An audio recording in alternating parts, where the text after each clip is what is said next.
धोखे की खासियत क्या होती है? देने वाला अक्सर कोई अपना ही होता है।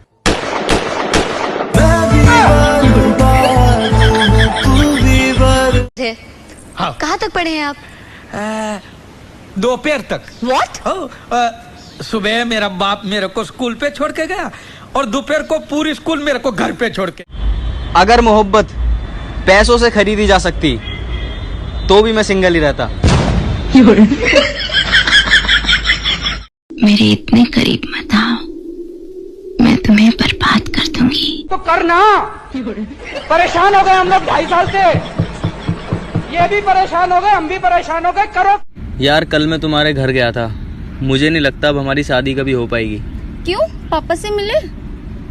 नहीं, तुम्हारी बहन से मिला था, मस्त लगती है।